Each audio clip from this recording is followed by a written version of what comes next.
So we've known about Hogwarts Legacy for a while now, all the way back to 2018. We had the leak, we've had a trailer much more recently, we've had various other bits and pieces, so we have got a fair bit of information now. We've been talking about Hogwarts Legacy loads on this channel, and I think it's about time that we have a recap. So we'll go through the 10 most interesting items, which I think are out there that we know about this game. So as I say, this is a recap video of the 10 most interesting items. If any of these 10 items are of particular interest to you, or several of them, if you have a look on our channel, we'll have more detailed videos about every single item that I'm going to go through.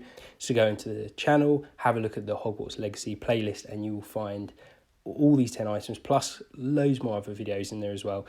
So if Hogwarts Legacy is something you're interested in and you want to find out more about it, then I suggest you hit that subscribe button if you haven't already. And if you are already a subscriber, thanks very much. Part of the community we have here on this channel. So let's get straight into these 10 items then. So the first item then that I wanted to go through is the ability to tame our animals. Now we know from, you only have to look at the trailer where you first have a grapple running at you, and then a little bit later you are there stroking its muzzle, or whatever you call it, on a grapple.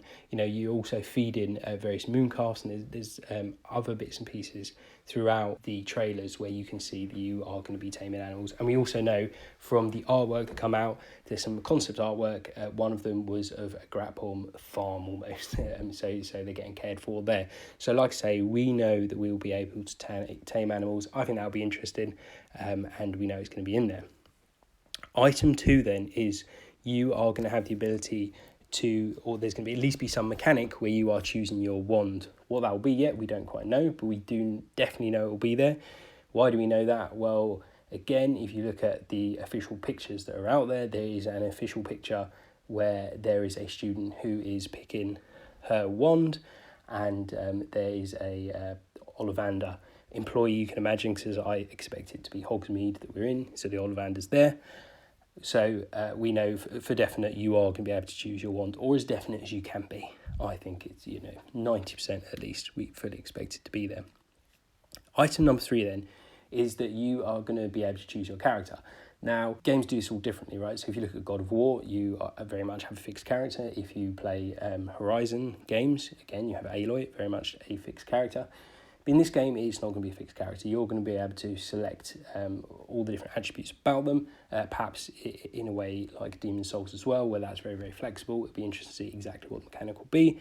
But like I say, there'll be flexibility. So you can be what you want to be in this game, it looks like, which, of course, is going to be very interesting, because that's what everyone wants, right? You want to go to Hogwarts, you want to build your character and take it there, or at least a large portion of people want to do that.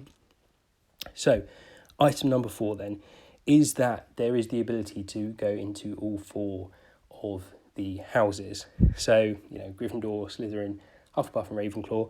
Now, that may not be that surprising because it is a Hogwarts game, but I think you are going to be able to have some sort of sorting ceremony. We already know this. If you look at the Hogwarts Legacy website, they said there is going to be some sort of mechanic around it. They haven't just revealed what that is yet, so it should be quite interesting. And again, there's some artwork out there where there is a student at the top of class with a hat on, or the sorting hat. So again, it seems like not only can you be in every house, but there will be some sort of sorting ceremony, which should be interesting.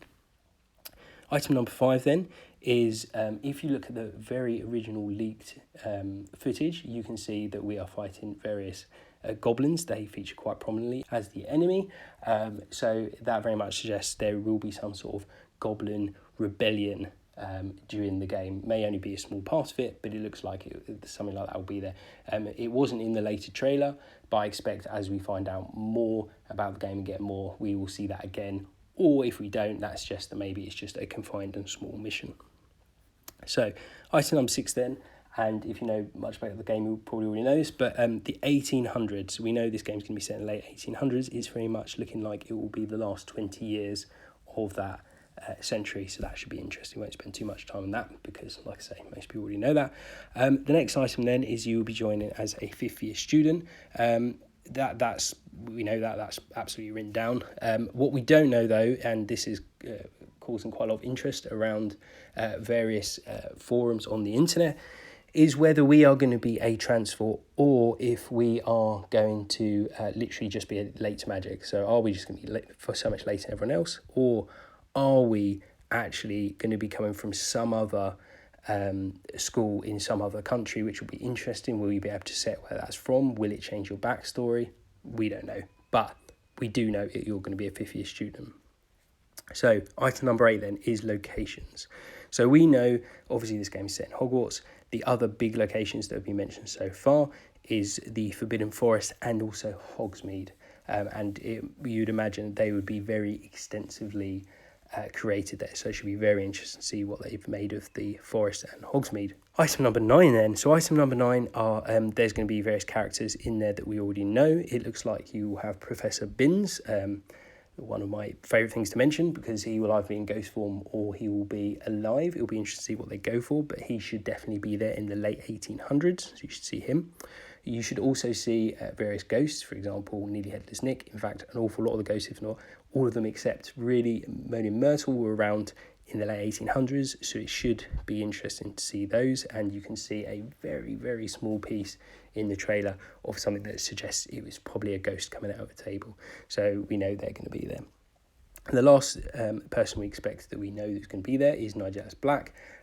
They, all intents and purposes, it seems like they are most likely going to be the headmaster. So we shall see on that one, but we think so.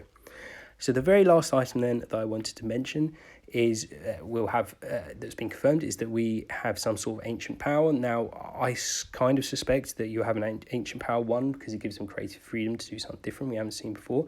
But also, I personally think we are going to just be late to magic as a fifth year student.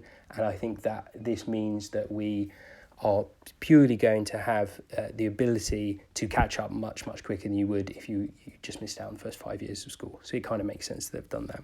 Give this video a thumbs up if you enjoyed it. Hit the subscribe button and check out our other videos if Hogwarts Legacy is of something that interests you. Leave a comment if you think I've missed anything of interest or you disagree or maybe even agree with something I've said. And I'll see you on the next video.